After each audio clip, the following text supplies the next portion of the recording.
గుంటూరు జిల్లా మంగళగిరి అత్యంత పాపులర్ నియోజకవర్గంగా మనం చూసాం. మరో నియోజకవర్గంలోకి మనం వెళ్తున్నాం. గురజాల నియోజకవర్గం ఎర్రపతినేని శ్రీనివాసరావు ఇక్కడ నుంచి పోటీ చేస్తున్నారు. టీడీపీ అభ్యర్థిగా కాసు మహేష్ రెడ్డి వైఎస్ఆర్సీపీ అభ్యర్థిగా ఇక్కడ నుంచి పోటీ చేస్తున్నారు. రైట్, ఈ నియోజకవర్గంలో అభ్యర్థుల బలాలు బలహీనతలేంటో ఒక్కసారి మనం స్క్రీన్ పైన చూద్దాం. ముందుగా ఎర్రపతినేని శ్రీనివాసరావుకు సంబంధించినటువంటి బలాలేంటో చూస్తున్నాం.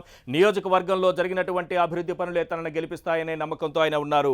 పేదలకు సాయం చేసే తత్వం కూడా ఆయన గెలుపునకు దారితీస్తుందని భావిస్తున్నారు. అలాగే నియోజకవర్గంపై పట్టు ఉండటం కూడా కలిసి వచ్చేటటువంటి అంశంగా భావిస్తున్నారు.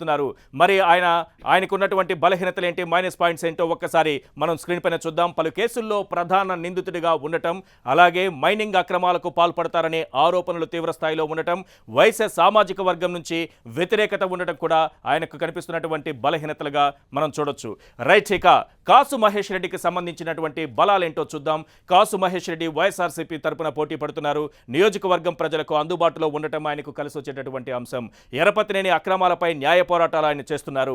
బలమైన సామాజిక రాజకీయ కుటుంబ నేపథ్యం ఉంది కాబట్టి అది కూడా కలిసి వస్తుందని ఆయన భావిస్తున్నారు. మరి కాసు మహేష్ రెడ్డికి ఉన్నటువంటి బలహీనతలేంటో ఒకసారి మనం స్క్రీన్ పైన చూద్దాం. ప్రత్యక్ష ఎన్నికలకు కొత్త కావడం, సుదీర్ఘ రాజకీయ అనుభవం ఉన్న ఎర్రపతినేని ఢీకొట్టడం అనేది చాలా కీలకంగా మారింది. ఆయనకున్నటువంటి బలహీనతల్లో ప్రధానంగా కనిపిస్తోంది. స్థానికేతరుడు కావడం కూడా ఆయనకున్నటువంటి బలహీనతల్లో ఒకటిగా కనిపిస్తోంది. రైట్ రవి, మనం చూసాము గురజాల నియోజకవర్గం అందరి దృష్టిని ఆకర్షిస్తోంది. సూపర్ 30లో చోటు దక్కించుకుంది ఎర్రపతినేని శ్రీనివాసరావు. కాసు మహేష్ రెడ్డి ఇక్కడ నుంచి పోటీ చేస్తున్నారు. ఎలా ఉండబోతోంది సమీకరణలు, ఎలా గెలుపోవటంలో ప్రభావితం చేసేటటువంటి అంశాలు ఏం కనిపిస్తున్నాయి?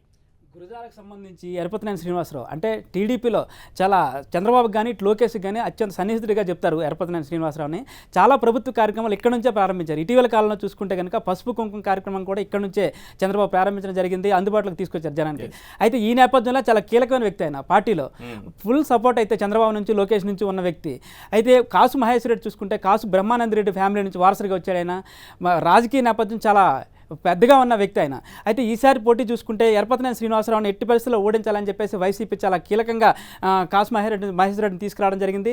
ఈ నేపథ్యంలోనే అంటే ఎర్రపతినేనికి సంబంధించి ఇంతకుముందు చెప్పినట్టు కొన్ని కేసుల్లో ఆయన ఉండడం కానీ కొన్ని అక్రమాలు చోటు చేసుకున్నాయని చెప్పేసి ఆ నియోజకవర్గంలో ఒక వాదన అయితే ఉంది. ఈ నేపథ్యంలో దాన్ని టార్గెట్ చేసుకుని కాసు మహేష్ రెడ్డి ఎన్నికల్లో బరిలో దిగుతున్న నేపథ్యం అయితే మనకు కనిపిస్తుంది.